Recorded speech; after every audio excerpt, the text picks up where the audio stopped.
Caroline Wangoi. Wangui, and this is Inner Balance. Welcome to our YouTube channel, where we discuss and talk about awareness in mental health, disorders, issues facing us, especially women, because we are women. So we would like to talk about more things that impact us mentally.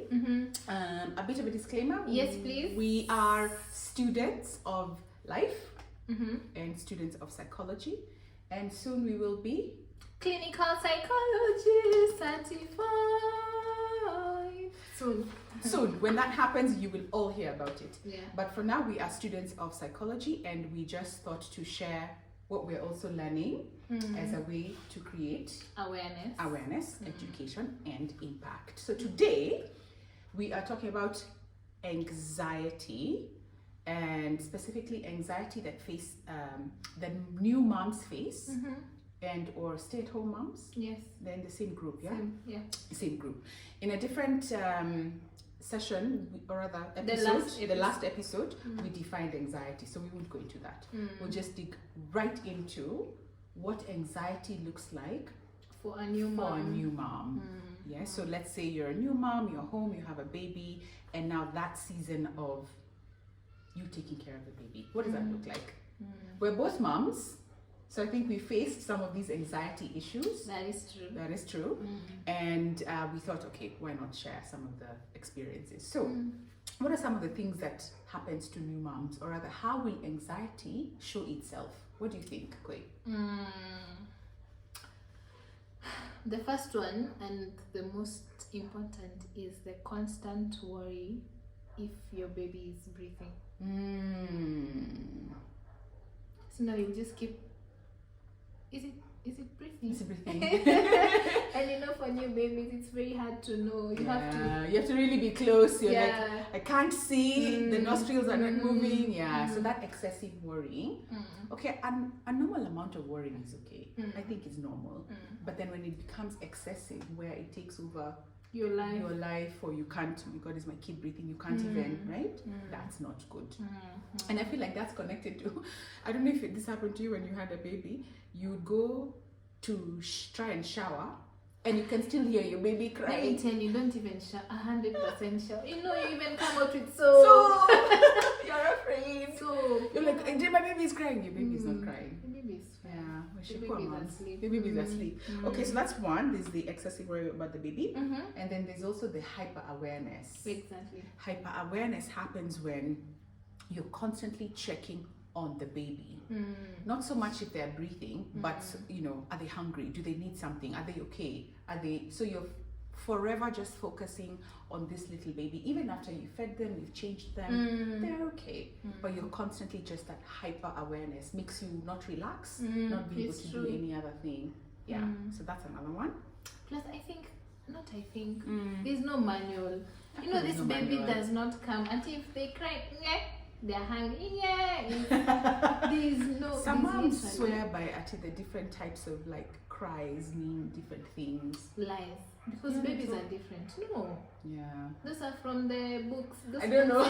101's dream.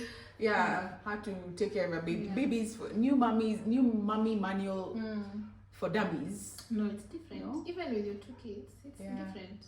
No, yeah, every kid is different. Yeah. I mean, my first baby was an angel. Honestly, God bless you, my sweet firstborn. She never cried, never anything. My second child, till today, I ask her, what were you crying about? What was it? I mean, we thought it was colic. We went through doctors, hospitals, everything. Oh, there was nothing wrong with the kid. I don't know. She's fine now, right? But every baby is different. But I will say the level of anxiety I had with my second born was heightened Oh, really? because of the crying. You know, that crying can really, there's something about a baby's cry that's constant that just does something to your soul. It pierces. It's true. Yeah. So yeah, I guess babies are different and things like that. It can also manifest itself physically, right? You're sleep deprived. So what happens if you're sleep deprived to your brain? Neuropsychology, your brain wiring just has gone off, first of all, right? So you lose your mind. You lose your mind. You can literally lose your mind. So you more irritated, right? So even your loved ones who are even maybe there to help you are getting in your way, highly irritable, highly stressed. Then you're passing on your stress to your loved ones and to the baby. And then the baby is continuing. So then it's a cycle. Yeah. So that sleep deprivation is terrible. Do you want to tell us about your experience as a first-time mommy? As a first-time mommy? I think we started from the 3rd trimester because that's really where it begins. I think the anxiety, yes, you're right. I think the anxiety starts with the birth plan and how you don't know what that birth process will be like, first of all. So you're worried about giving birth to a healthy baby. Second, you're not aware of the pain levels that you're going to go through. So in your mind, you're ruminating and thinking about, oh my God, how painful will it be? And then there's the actual process of when you're actually giving birth and getting just through that. That's one. I think that's where this postpartum triggers and depression begins, because for me it was very traumatic. The whole experience of giving birth, or maybe after? No, just before. Because first of all, I think I went to 40. What's the max?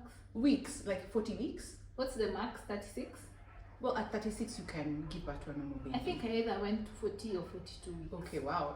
So that was very where I was very tired. And then you don't know if you're having labor pains or is it Braxton Hicks. Yes. So there's literally no manual or somewhere written, if you feel a certain different kind of pain, that's labor pain. Because when I went to hospital that Sunday night, the nurse was like, "Hey, but then you're in labor." I was like, "Oh, okay." I thought it was Hicks. Yeah. Anyway, I had a very long labor, 14 hours. Oh my gosh. Which was very traumatic for me, and I think also for the baby. Yeah. So they had to do an emergency C-section. Yeah. So you see, first of all, you're not prepared for that. Yeah. You thought you were going to go in and have a normal pregnancy delivery. So now your expectations are slowly being reduced to pain and trauma. So I think that it begins from there. And then the aftercare of CS, where you're not supposed to carry the baby to a certain level. The way you're supposed to walk. No one prepares you for that. It's very different, And so I feel like no amount of books even that you can read, or even people telling you, can truly prepare somebody for the post-delivery season. You can't. To be honest. I mean, the world is full of trillions of people. I don't know what the world population is. So a lot of women have gone through it. However, nobody quite prepares you for what that season is like. Because that's when all these emotions come through. You can't even explain the pain. You know, when I ask you, so how was your labor? I feel like I forgot. Yeah, you can't explain the pain. It's different. The brain did a zap. It's like traumatic. Getting burnt by fire. It's different. Yeah, I agree. And then that season is where some of these anxiety symptoms come through. And on top of what you've physically gone through, you have hormones have checked in. Your hormones are out of whack. So already, even without you knowing or wanting, the hormones are playing a number on you. It's true. Yeah. It's not your fault and you don't understand. You're angry, irritable, then you're sleep deprived and you're tired. The fatigue. Can you talk about the fatigue? It's from labor, chick. You can't even. It's from labor. Even the after labor, because now you have a new baby at home. You have to take care of this baby. You're worried about this baby. You have all these hyper awareness things happening. You're not sleeping. You're overeating. You're overeating because you need milk. Your mom has checked in with Jahen, porridge, Milo. I used to be fed Milo, like, Milo? Really Milo? With milk, full cream. That's why. You gain 20 kg. You gain 20 kg. Because now you're not even moving. You're just in bed. You don't sit there and feed the baby. That's your work. You know what's worse? They give you a thermos for water. Water and hot liquid. Hot liquid and porridge. And there's bread. You know, carbohydrates.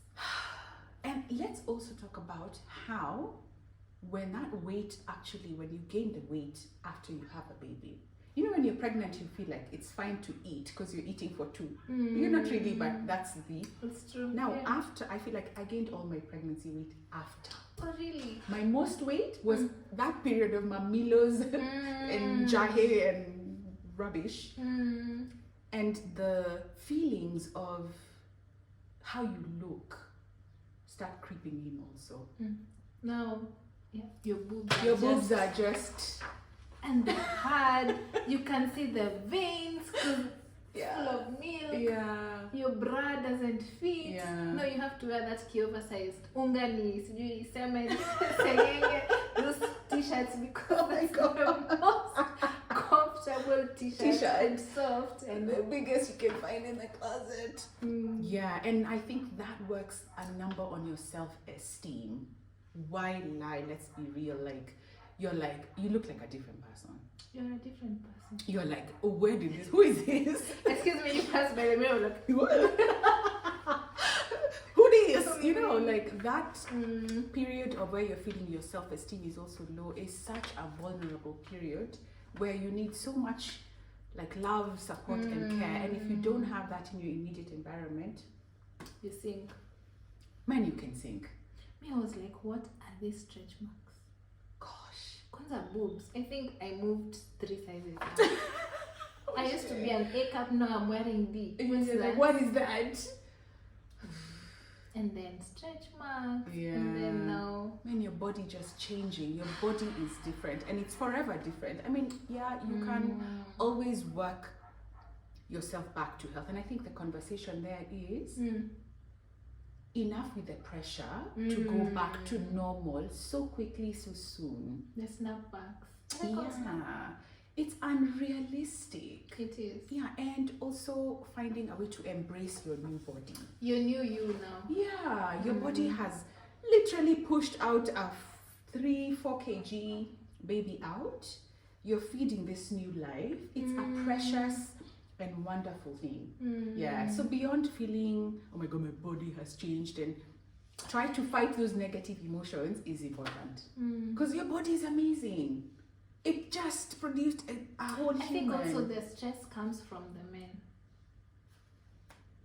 The pressure comes from the men because your man is like, well, are you big? You're eating too much. I would kill him. If your man tells you that, especially in that vulnerable period of, that is unacceptable. Yeah, your body is amazing. And I feel like when you embrace that your body is different for a season, when you get to the place where you're rested, it's a season.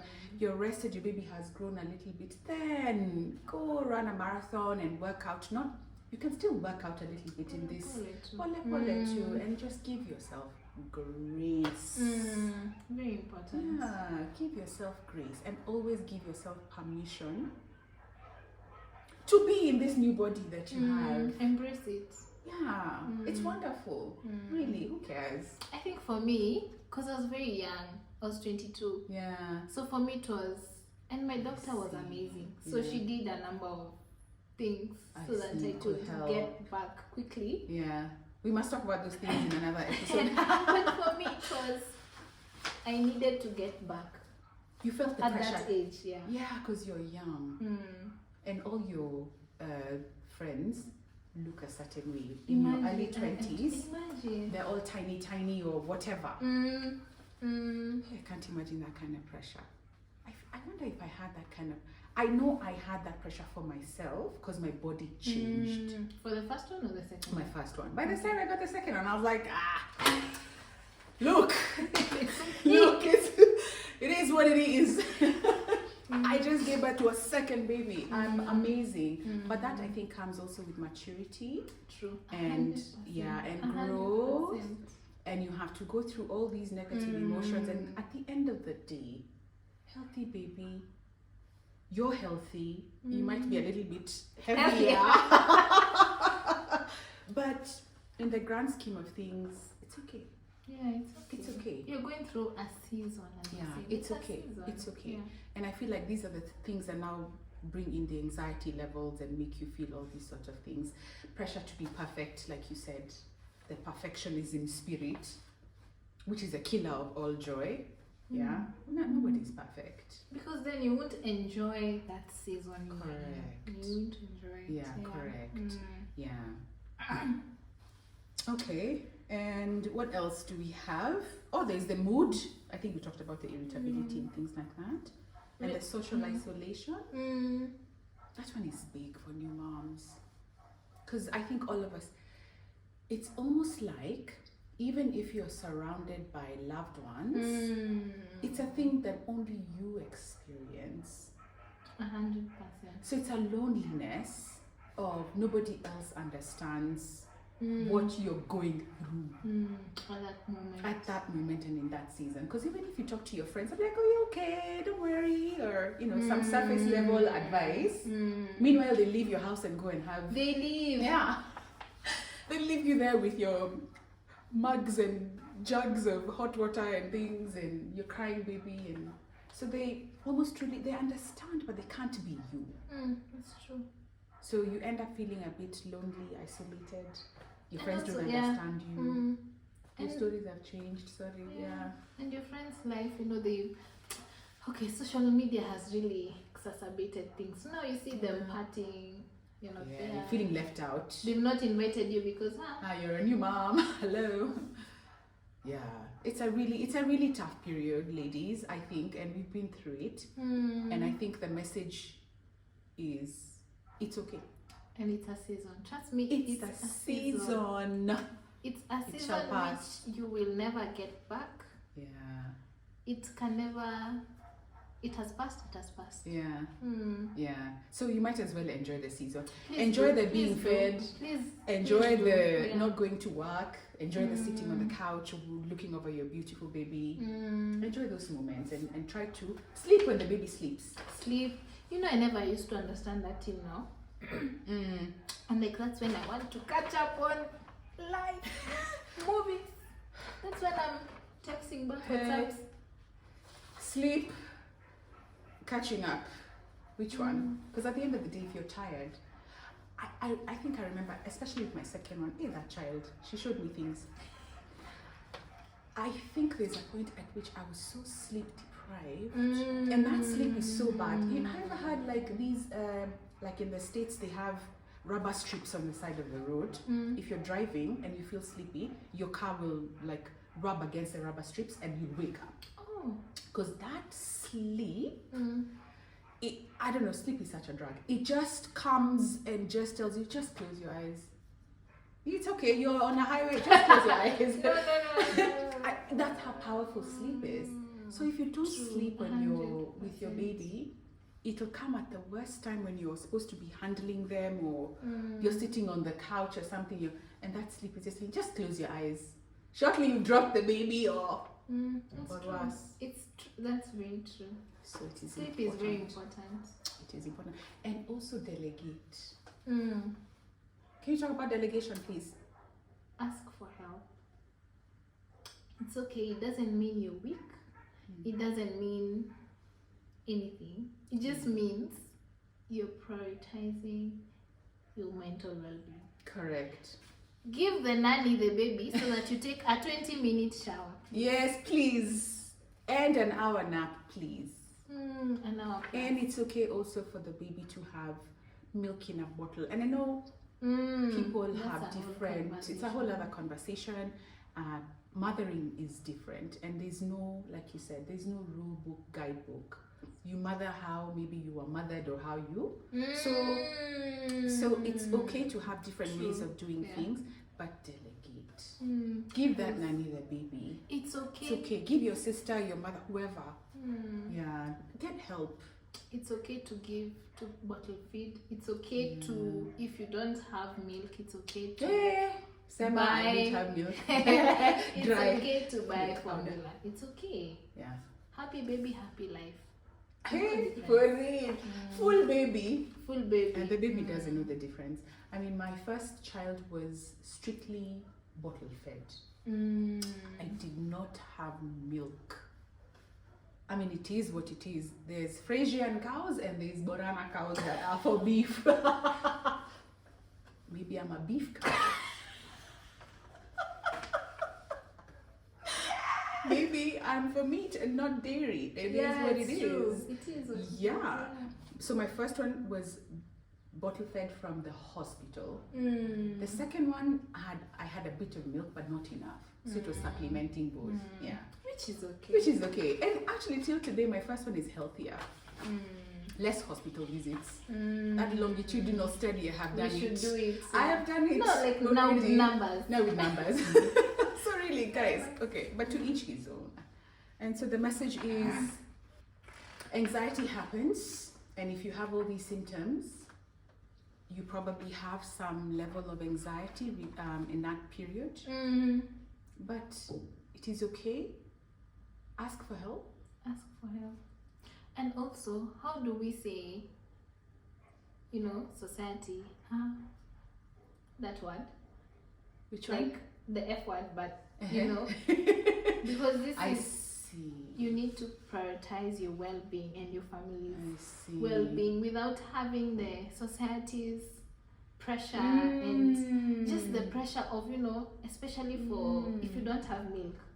Hey, that's a whole other topic. They give you. Yeah, that's a whole other topic. For how do you not have milk? I mean, they'll bring for you all these things to drink, to eat. And the nurses, the lactation nurses that come, they press. Man, that was so inhumane. Nurses, guys, there's better ways of. I think the worst is I don't know. Checking how many centimeters. No one talks about it, but guys, that's the worst thing in life that you could ever experience. Trauma. It's traumatic. It is. But here we are, we survived. High five. So those are the things that actually I think you should tap into when you're feeling like this body of yours is so... You went through so much trauma. And that body of yours produced so many wonderful things. And you survived. So that's also... Tap into that and give yourself a high five for being a mom. That's enough, because there's this pressure of also being a perfect mom and all these things. Ridiculous, yeah. So if you have any anxiety type issues, reach out, ask for help, right? I think another one is it's okay to be selfish. I like that. Men are very selfish. And I think as women we've normalized bare minimum. Such that when you're tired, you won't be selfish enough to say, look, I'm tired and I need you to take the baby. Yeah, please. We made this baby together. Then I go to parking or whatever. Yes. I've gone. Yeah. That's a very hard thing to do, because already maybe your partner or mate will label you and say you're neglected your child, and then society labeling will say, how can you leave a small child, right? It's almost like it's not okay for you to do that, but it's okay to be selfish. It's okay to be selfish. Yes, I like that. Yes. It's a sign of strength and not weakness. I like that. Sign of strength. Yeah. Reach out and also find a circle of moms that you can relate to. I feel like your friends who don't have babies in that season of your baby season might also not really understand you completely. So if you can find a circle of moms that you can talk to about these things, I think helps. And I think also Facebook really comes through, because you can just search groups. New moms. Yeah, that's a good one. And then you just scroll through the comments, see what, and it's everything is the same. There's nothing new under the sun. Exactly. Yeah, and you're not alone. You're not alone in this. Yeah. And I think the moment people realize you're not alone, there's validation there where you feel, okay, I'm not crazy, and then healing begins rather. And then enjoy your baby. Enjoy, because we say it's a season. It's a season. It's a season. Yes. Okay, so I think that's it for today. That's it for today's episode. Thank you guys. Thank you for watching. Don't forget to subscribe and hit the notification button so that you're notified when we upload the next episode. Yes. And what else? It's okay not to be okay. Reach out, seek help. New moms delegate. Yeah. All tasks, everything. Go for your massage. Yeah. Go for you. Do yoga, meditation. Go. Get out of the house even. Get some sun. Get some sun. Do a 5 minutes walk in you. Yeah. Yeah. And hand over that baby to your partner also. Please. Men, just please. tell them and go. Wear your shoes and go. Because men will say, babe, I'm going to the kinyozi. Not even can Kinyozi. So even you need to. Even you have a kinyozi to go to. Wear your shoes and go. Wear your shoes and Take go. my car and just go for a drive. Yes, agreed. And we're all in this together. And yeah. Take care, guys. Thank you. Bye.